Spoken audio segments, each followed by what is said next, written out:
Hi and welcome to yet another car file. Now, if someone gave you a cheque for £60,000 to buy a car, which one would you buy? Does anything spring to mind? Not that easy, is it? Well, don't worry, because I'll be showing you 3 cars that are well worth that flash cash. This week, I'll be testing the all-new Jaguar XJ, the new aluminium Audi A8 Quattro, and the elder statesman, the Lexus LS430. Now, all 3 of our cars this week are worth in excess of £160,000. I'll be testing them for interior, exterior styling, practicality, performance, and yes, even value for money. Well, Mr. Managing Director has to justify his expenses too. And if none of these will have you parting with the guts of £60,000, well, don't worry, because Brendan will be here with his alternative. Well, John, while you're playing around with your 3 pretenders to the stealth crown, I'm here with the car that they have to beat. Join me later to find out what they've got to live up to. Now, before we get down to the hard work of testing, let's take a step back and see what our 3 cars have to offer. First up, we have the all-new Audi A8. Like the previous generation A8, this model is of aluminium construction and is full of high-tech gadgetry. Underneath its long, purposeful bonnet is a 4.2-litre engine generating 355 brake horsepower. All new Jaguars don't happen very often, so they are events to savour. This entirely new XJ saloon is seen here in the Sporting Or version. Underneath that Jaguar badge in the bonnet lies a 4.2-litre V8 that puts out a nicely rounded 300 horsepower. But are both of these new cars good enough to take on the Lexus LS430? With proven build quality, a silky smooth 4.3-litre V8, great security, safety and almost everything else being second to none, will the A8 or the XJR be good enough to emerge victorious?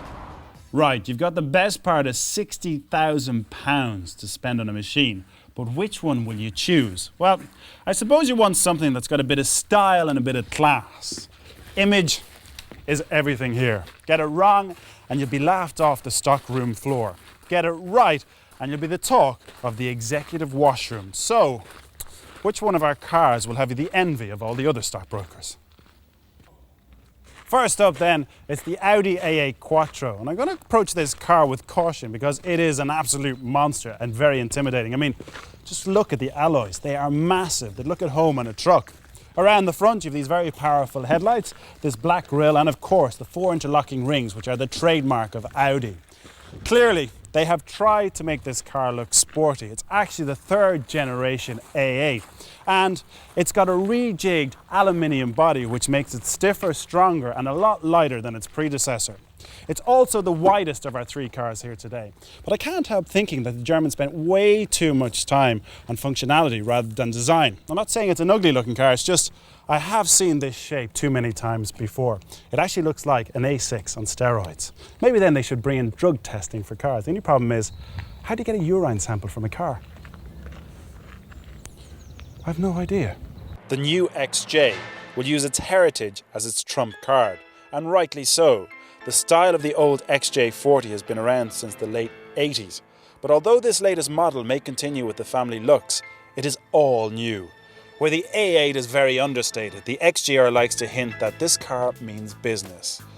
While its body-coloured grille, discreet OR badging, and with black window and light surrounds rather than the traditional chrome, the XJ OR stands out from the lower models in the XJ range. Yet, it does look like a Jaguar, even right down to the rear lights, which pay homage to the 1968 original.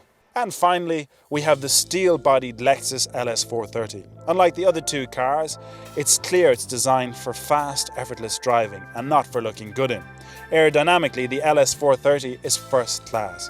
It was designed in the same wind tunnel that was used to test Japanese bullet trains. But while the designers were worrying about the aerodynamics, they didn't notice that the styling department was on strike. The LS430 is a very bland car, and trust me when I say this, that it looks that way from pretty much every angle. I think it's quite obvious which car is going to be put 3rd in exterior styling. The Lexus is one of the few cars I know that has had a complete successful charisma bypass operation. Second place goes to the Audi A8. Although it looks fantastic, you do have to get up close to notice. There's very little detail, and these rear wings, well, they do look a bit exposed to irritating prangs and scrapes. So the winner in this class has got to be the Jaguar. It looks like a retro design without being irritating. It emphasises its sporting prowess without shouting too loud. The male executive will appreciate that its back end looks just as good as the front. It is a superb effort. Have to say, well done Jaguar. We thought you would never do it. The smallest rattle or design fault will drive even the most patient executive crazy. I know it would drive me absolutely nuts. So what better car to start with than this, the Jaguar XJR. Now, as I sink into the luxurious sports seat, I'm instantly hit by the traditional Jaguar trademark. Lots and lots of leather and lots of wood. Now, although everything in here looks absolutely fantastic, I do get the feeling that it's all a bit cluttered. Now, if you've been watching the show, you know about my little problem. No, not that one, the other one. When I get into a car, I have to press every button and turn every knob 100 times before I'm happy. But to be honest with you, even in here, I think I'd tire of the amount of knobs and buttons that'd have to be pressed. Saying that though, they do have a nice action and the satellite navigation is absolutely superb, and it's also touchscreen. Now, Jaguar have had questions asked about their fit and finish and also the use of the Ford parts bin. I have to say, it looks and feels rock solid, and well, as Mini is to BMW, and we found a few BMW badges on the Mini, well, Jaguar is the Ford, and I have to say, I have seen a few Ford badges in or around the car. But who cares? Who really cares? The Audi is so very different to the Jaguar, and that it's very understated indeed. In fact, the interior looks a little basic with not very many buttons at all. That is until you look down and find the control wheel. Push one and a screen pops up out of the dashboard. Not only can you use the navigation controls, you can adjust the suspension to your own wishes, varying from comfort to dynamic. At another push, the screen disappears again. Very efficient and very German. The rest of the interior is constructed out of leather and wood veneer.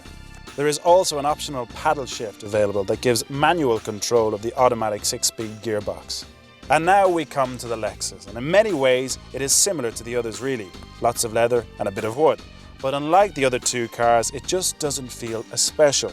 It's not all doom and gloom for the Lexus because it does have a few surprises. You can inflate the seat cushions for better support, and unlike the Audi and the Jaguar, the front seats not only are heated, but they also cool down as well, while the rear seats feature the unique Lexus Vibro massage system. It's really not surprising then that the Lexus trails behind the others in terms of interior design. It triumphs over the others in terms of comfort and equipment, and although the LS430 is clever, its brain just isn't beautiful enough. Surprisingly enough, the Jaguar comes second. Although it is well designed, kitted out, and has the sense of occasion that the Lexus lacked, overall it just feels too cluttered and just not special enough. Which means that in first place is the A8. With great build quality and a simple yet effective design, you feel that you could easily do hundreds of thousands of miles and everything will still work perfectly. Now, driver comfort isn't going to be the most important thing in the world when it comes to these executive cars, because some people will spend most of their time in the back working or relaxing as they're being driven around by their chauffeur. So, let's see which one of our cars is the most practical.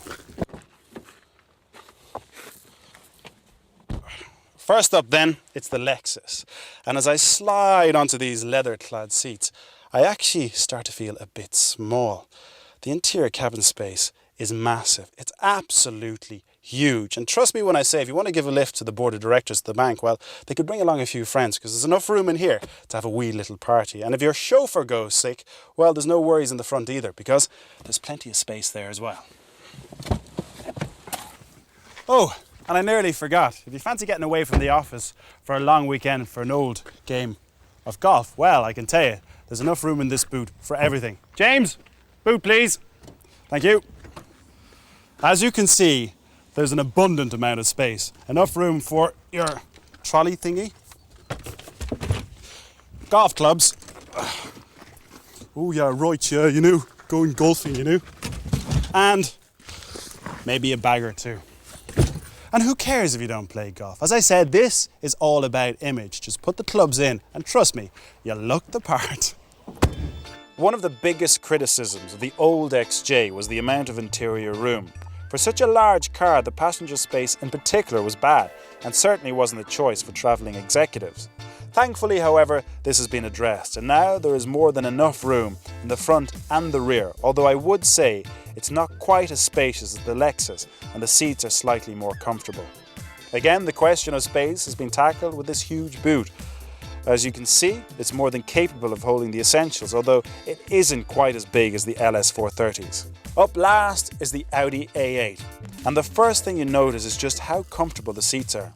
If the trains were on strike and I had to travel the length and breadth of the country, these are the seats I would do it in. And of course the boot is huge. The 500 litres of space will easily swallow up anything you want to bring. In the practicality stakes then, the winner for me has to be the Lexus LS430. With the largest boot and its enormous interior, the Lexus has to be the choice of the larger corporate executive. In second place is the A8. With good overall space both inside and in the boot, the A8 is a great all-rounder, and of course having comfortable seats also helps. And last is the Jag. Although it's a vast improvement over the previous generation, it still doesn't feel huge. Maybe that's down to sticking with the car's traditional style. Well, 3 tests down and the Lexus is not doing too good at all, but it's got 2 more tests to catch up. Right now though, it's time to see what kind of an alternative Brendan has for us this week. Now, there are many reasons for buying a car: necessity, practicality, fun, or just plain showmanship. But what if money is no object?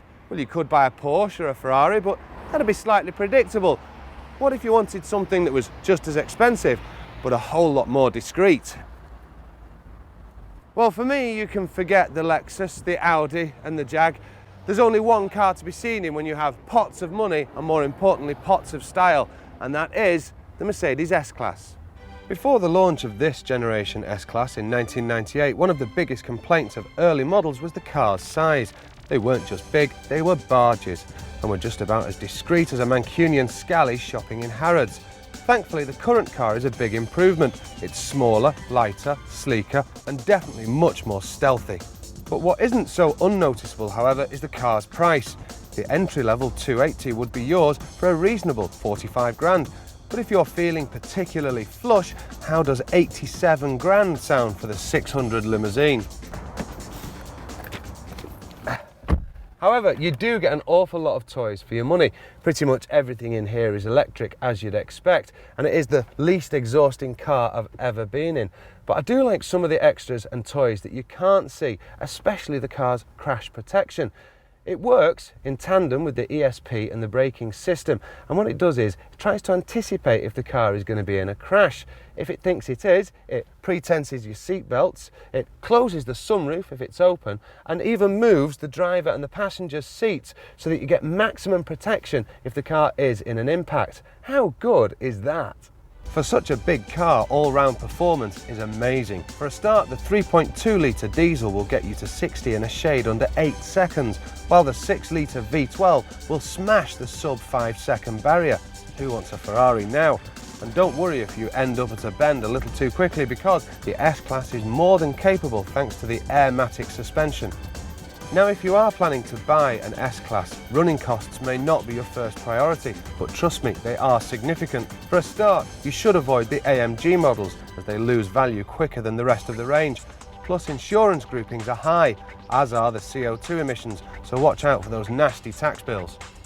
Well, John, what more can I say? No, what more can I say? If you want a car that offers and does absolutely everything and doesn't make you stand out like a sore thumb, then the S-Class is the car for you. You know, you could offer me all 3 of the cars you've got there in a swap deal for this, and I still wouldn't take it. So, if you want to sort out the also-rans, I'm off for a cruise in the very best. See you, John. As good as the S-Class is, Brendan, I really do think our 3 cars will be causing a few sleepless nights in Stuttgart.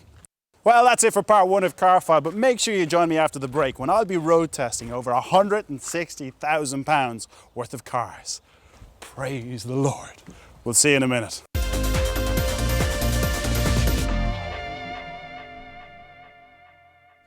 Hi and welcome back to Car File, where this week we're looking at 3 top executive cars from England, Japan and Germany in the shape of the Jaguar XJR, the Audi A8 Quattro and the Lexus LS430. Now, so far I've tested them for styling and practicality, and later on in the programme we'll be seeing how they fared for value for money. But before we get all sensible, it's time for a bit of crack. Now, so far the Lexus hasn't been doing too well against the competition, so let's see now how it gets on where it really matters, out on the road. Right then, first up, it's this little Japanese number, the Lexus LS430. And strangely enough, I find this bizarre.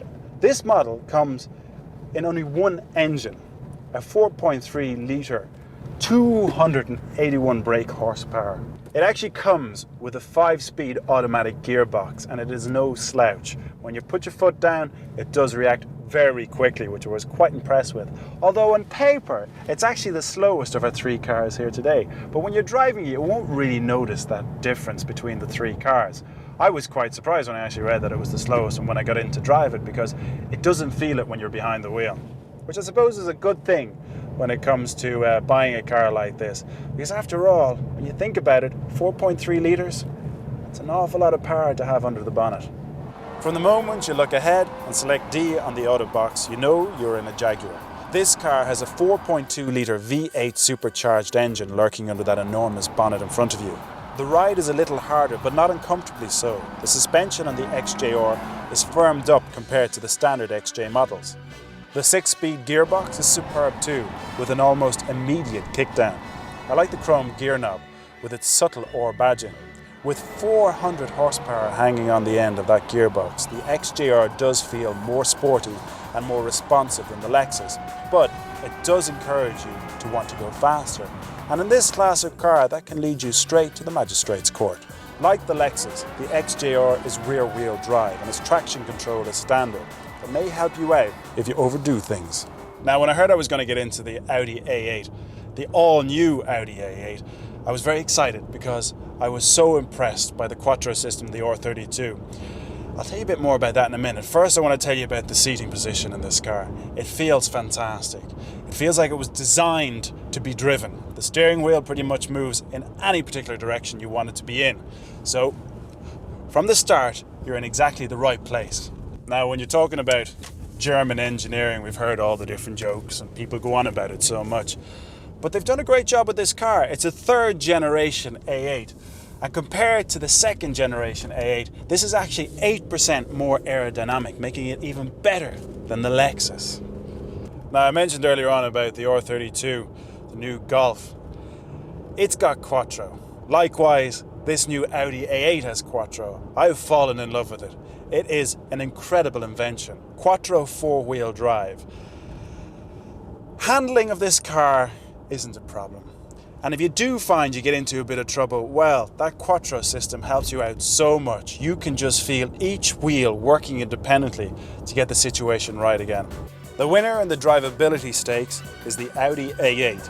Not only is it the most sophisticated car here, it is also the most enjoyable to drive. And thanks to the 4-wheel drive, it is also the most sure-footed of our three cars. The other two are neck and neck. Like the Audi, both make you feel isolated from the harsh outdoors, but the Jaguar is more of a sporting saloon than the Lexus. The Jaguar would appeal to the more sporting driver.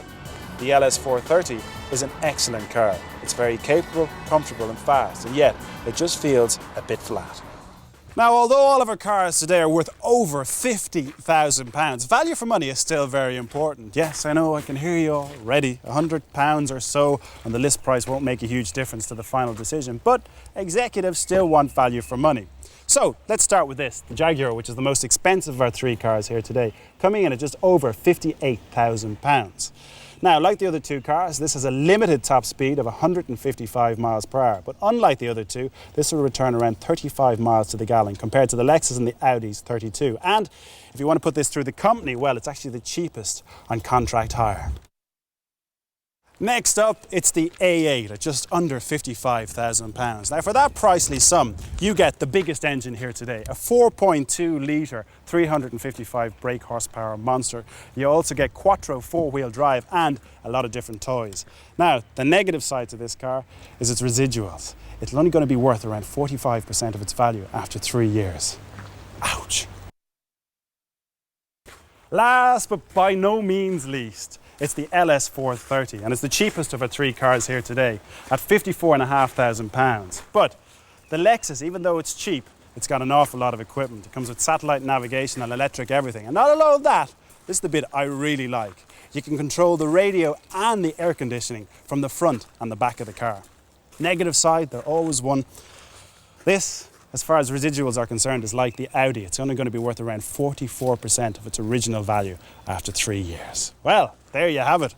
All three of our cars tested in every which way we can. Means there's only one more thing to do. Give you the result. So in third place this week, it's the Lexus LS430. It's not a bad car at all. It's very nice to drive, it's good value for money with its high equipment level and excellent practicality. The problem is that it just feels too plain.